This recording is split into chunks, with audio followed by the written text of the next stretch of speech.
வணக்கம் நண்பர்களே.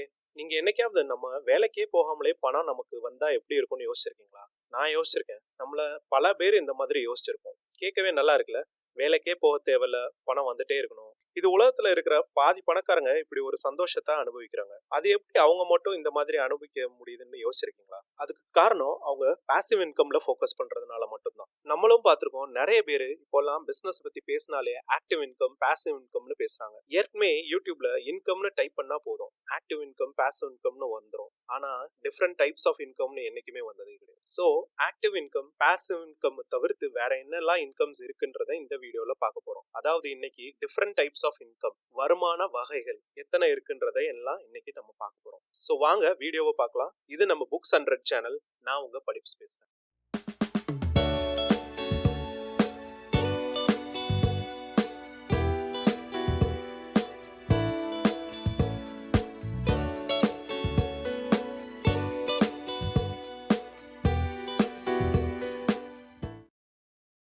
ஸோ என்னென்ன இன்கம்ஸ் இருக்குன்னு பார்க்கறதுக்கு முன்னாடி நீங்க கண்டிப்பா வருமானத்தை இன்ஃப்ளூயன்ஸ் பண்ற ரெண்டு முக்கியமான ஃபேக்டர்ஸை பத்தி தெரிஞ்சுக்கணும். ஃபர்ஸ்ட் டைம், ரெண்டாவது மணி. இந்த ரெண்டுமே ஒன்று இருந்தா போதும், நம்மளும் லைஃப்ல பாசிவ் இன்கம் வச்சு நிம்மதியா செட்டில் ஆயிடலாம். ஸோ டைமை இன்வெஸ்ட் பண்ணீங்கன்னா பணம் சம்பாதிக்கலாம். ரெண்டாவது பணமை இன்வெஸ்ட் பண்ணீங்கன்னா இன்னும் அதிகமாக பணம் சம்பாதிக்கலாம். பட் ரெண்டுக்குமே கொஞ்சம் எஃபர்ட் ஆரம்ப கட்டத்திலே போட்டே ஆகணும். ஸோ வாங்க இன்னும் டீட்டெயிலாக பார்க்கலாம். முதல்ல பேசிக்கான ஒரு ரெண்டு விஷயத்த பார்த்துருவோம். ஃபர்ஸ்ட் ஆக்டிவ் இன்கம் பத்தி பார்ப்போம். ஆக்டிவ் இன்கம்னா நீங்க பணம் ஒரு வேலை செஞ்சு சம்பாதிக்கிறது. அதாவது நீங்க இன்வெஸ்ட் பண்ண டைமுக்கு வர்ற ஒரு வருமானம். இந்த வருமானத்தை ஏர்ன்டு இன்கம்னு சொல்லுவாங்க. இதை ஒரு தினசரி வேலை செய்யற ஆள்ல இருந்து கம்பெனில சிஇஓவா இருக்கிற வரைக்கும் எல்லாரும் இந்த கேட்டகரியில தான் வருவாங்க. சிம்பிளா சொல்லணும்னா நீங்க பணத்திற்காக வேலை செய்யறது. இதுக்காக நீங்க நேரத்தை முதலீடு செய்யணும். அது மட்டும் இல்லாம நீங்க ரொம்பவே ஹார்ட் ஒர்க் பண்ணணும், லைஃப் லாங்காவும் பண்ணணும். இந்த இன்கம் கேட்டகரியில 40 வயசுக்கு மேல இருந்தா டேஞ்சர் தான். ஏன்னா வயசு ஆகும்போது ஹெல்த்தும் குறையும். ஸோ லைஃப் லாங்கா ஆக்டிவ் இன்கம் கேட்டகரியில இருக்காது.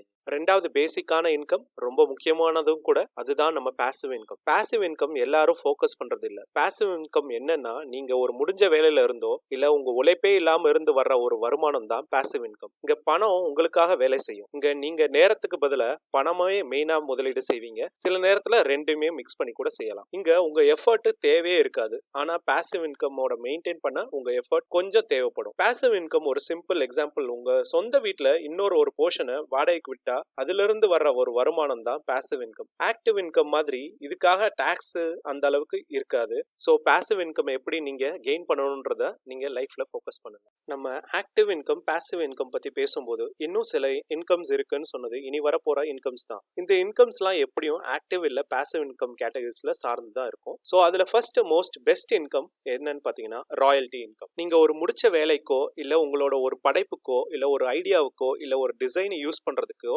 உங்களுக்குன்னு ஒரு பணம், ஒரு வாடகையா ஒரு அமௌண்ட் கொடுப்பாங்க. அதை தான் இங்க ராயல்டி இன்கம்னு சொல்றோம். எக்ஸாம்பிள் சொல்லணும்னா நம்ம ஃபேமஸா மியூசிக் டைரக்டர் யாராவது ஒரு மியூசிக் போட்டா அந்த மியூசிக்கை வேற ஒரு படத்துல வச்சோம்னாலோ இல்ல ஒரு சாங்கா வச்சோம்னாலோ அந்த மியூசிக் டைரக்டருக்கு ஒரு அமௌண்ட்டை ராயல்ட்டின்னு ஒரு பே பண்ணணும். இது புக்ஸ் மற்றும் எந்த ஒரு படைப்புக்கும் பொருந்தும். ஹாரி பாட்டர் பாத்தீங்கன்னா ஹாரி பாட்டர் புக்ஸை எழுதினார் ஜே.கே. ரவுலிங். ராயல்ட்டின்னு இந்நாள் வரைக்கும் இதை வச்சு சம்பாதிச்சிட்டு இருக்காங்க. சோ நீங்களும் உங்க ஐடியா, டிசைன்ஸ் எல்லாம் யூஸ் பண்ணி எப்படி ஒரு இன்கம் ஜெனரேட் பண்றத பத்தி யோசிங்க, ஃபோக்கஸ் பண்ணுங்க. அடுத்து நாலாவது நம்ம பார்க்க போற இன்கம் பேரு சைடு இன்கம். இது நமக்கு ஏற்கனவே தெரிஞ்சதுதான். நம்ம பண்ற வேலை தொடர்ந்து இன்னொரு ஒரு வேலையை அடிஷனலா பண்றது தான் சைடு இன்கம்னு சொல்லுவாங்க. உதாரணமா சொல்லணும்னா நீங்க காலையில இருந்து 9 மணில இருந்து 6 மணி வரைக்கும் ஒரு வேலை பண்ணிட்டு இருப்பீங்க. அதுக்கப்புறம் 7 மணில இருந்து ஒரு பார்ட் டைமா ஒரு 11 மணி வரைக்கும் ஒரு வேலை பண்ணீங்கன்னா அதுல இருந்து வர ஒரு வருமானம் தான் சைடு இன்கம்னு சொல்லுவாங்க. இதுவும் நம்ம யங்கா இருக்கும்போது யூஸ்ஃபுல்லா இருக்கும். பட் லைஃப் லாங்கா பண்ண முடியுமான்றது கேள்விக்குறி தான். சோ கொஞ்சம் எஃபோர்ட் போட்டு பாசிவ் இன்கமா இதை மாத்த ட்ரை பண்ணுங்க.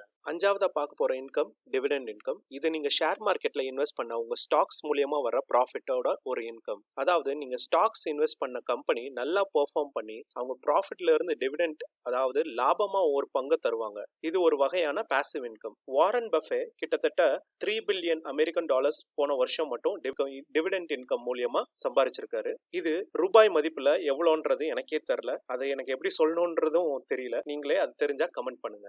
அடுத்த இன்கம் இன்ட்ரெஸ்ட் இன்கம். அதாங்க நம்ம வட்டிக்கு விடுறது. இந்த வட்டி கொஞ்சம் டிஃப்ரெண்ட். இது நம்ம ஃப்ரெண்ட்ஸ் கிட்ட, ஃபேமிலிஸ் கிட்ட இல்ல தெரிஞ்சவங்க கிட்ட கொடுக்குற மாதிரி இல்ல. இது நீங்க கவர்மெண்ட் பாண்ட்ஸா இன்வெஸ்ட் பண்றது. இந்த கவர்மெண்ட் பாண்ட்ஸ் எல்லாம் நீங்க வாங்குனீங்கன்னா உங்களுக்கு பணம் செக்யூர்ன்றது மட்டும் இல்லாம அதுக்குன்னு ஒரு இன்ட்ரெஸ்ட் தனியா உங்களுக்கு கிடைக்கும். மினிமம் 7% to 10% வரைக்கும் வருதுன்னு சொல்றாங்க. இது உங்களுக்கு பாசிவ் இன்கம்மா நல்லாவே ஜெனரேட் பண்ணும்.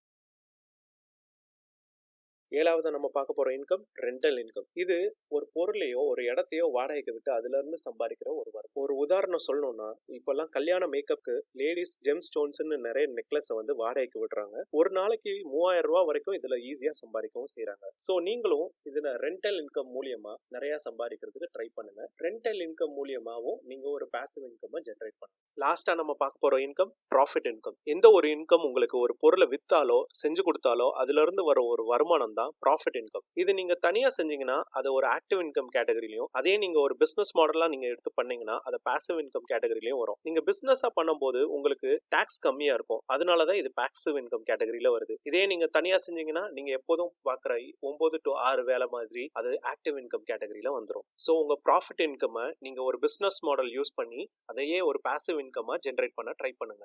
சோ நீங்களும் எந்த ஒர்க் பண்ணாலும் மணி டைம் உங்களுக்காக பணம் சம்பாரிச்சு தர மாதிரி பாருங்க. சோ இப்பவே பிளான் பண்ணுங்க. நான் சொன்ன மாதிரி வேலைக்கு போக தேவையே இருக்காது. பணம் உங்களுக்காக வேலை செய்யும். பாசிவ் இன்கம் வந்துட்டே இருக்கும்.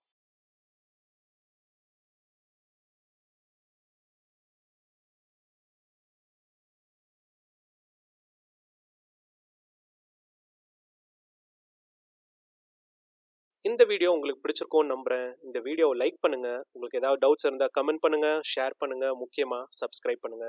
அடுத்த வீடியோல இன்ட்ரெஸ்டிங்கான ஒரு டாபிக்ல மீட் பண்றேன். இது நம்ம புக்ஸ் 100 சேனல். நான் உங்க படிப்ஸ். பாய்.